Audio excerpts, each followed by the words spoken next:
The mausoleum, known as McDowell's tomb, is located south across the railroad tracks in Rose Creek and about 1/3 mile west. Straps too tight. You will see lots of deer tracks. Lots and lots of deer tracks.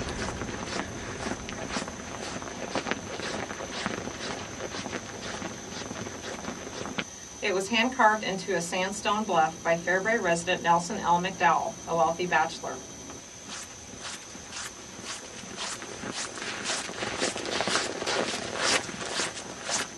Nelson McDowell was the son of J.B. McDowell, one of Fairbury's founders. When standing on Lookout Mountain, you can see 3 counties. Okay, hold on one second. I gotta see.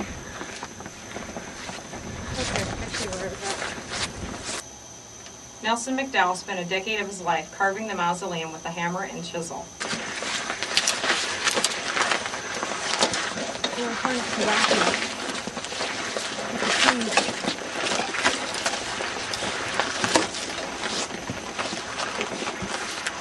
The mausoleum has 2 rooms.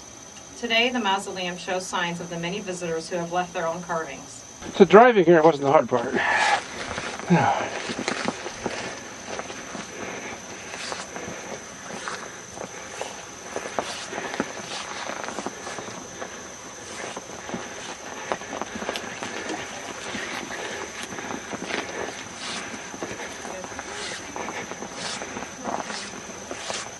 Nebraska Game and Parks Commission requests that visitors do not mark on the mausoleum walls to protect them for the future.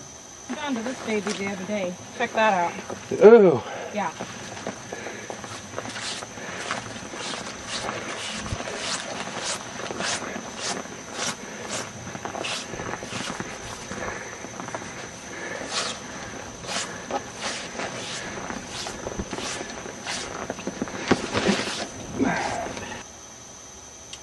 Nelson L. McDowell died in a car-train accident in Fairbury on September 27, 1937, at the age of 80. If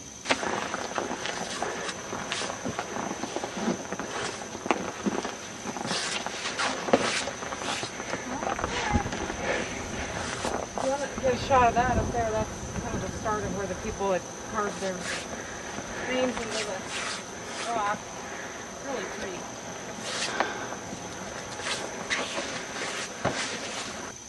He was buried in the Fairbury City Cemetery because the law prevented him from getting buried in the mausoleum.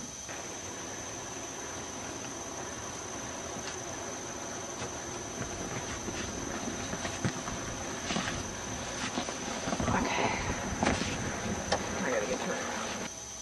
Speculations still remain as to if Nelson McDowell really intended to be buried in the mausoleum or if it was merely a hobby. In any case, it's a beautiful sight to see, and we're going to show you just a little bit around the tomb. We've got some light sticks. We might want to crack those open.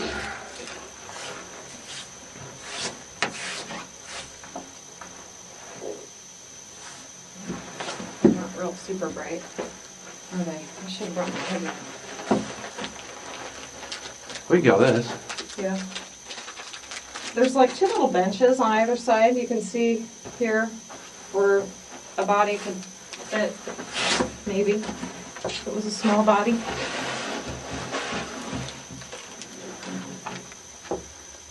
This is a little bit macabre. Ooh, if it was funny down here. As you can see, some people think it's funny to litter, I guess. It's fun for them to spray silly string. I usually bring a trash bag out here. I mentioned that before. I didn't do that today. I wish I would have.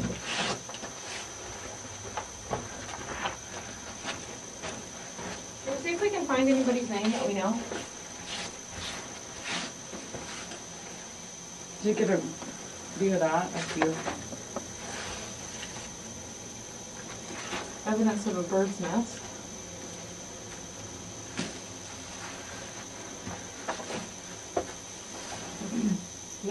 Nick Shepard, 16 years old, 1955.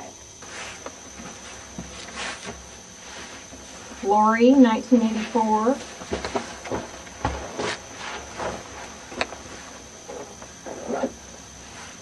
Gerald Hansmeyer. Somebody named Sam, S-A-M. Oh yeah, that's a big one. Dave McCown.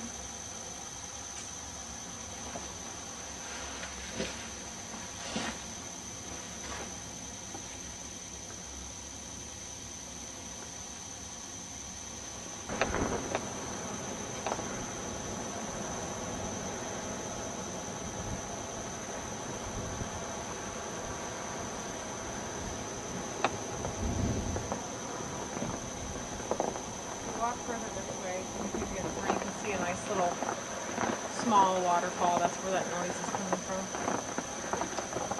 You can kind of see it from here.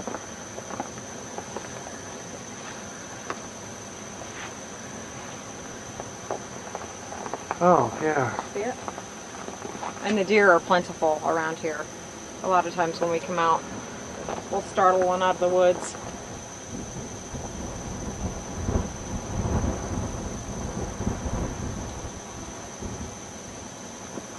Are your feet cold yet? My feet are fine. Really? Oh yeah, terror does that to me. Keeps you warm. Just so you folks know, look at the drop off down there. Can you get a better view of that? That'd be like 20 feet straight down into a nice cold bath. If you fall, don't land on one of those rocks. Okay. Okay. I will aim for a. Remember this spot here, you gotta kind of step over because there's nothing there. I'll aim for a pointy stick instead. Okay.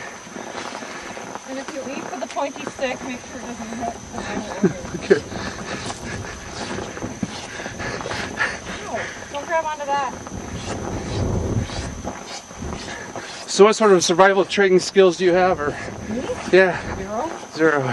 I just know how to survive, I guess.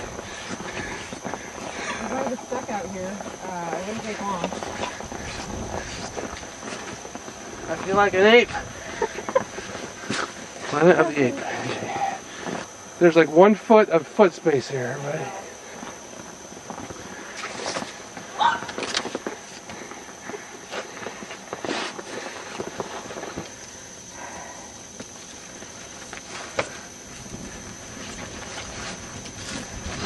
Oh, no.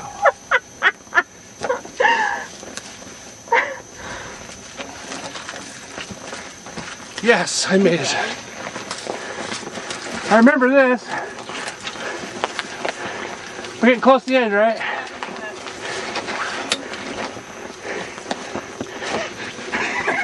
Pointy stick.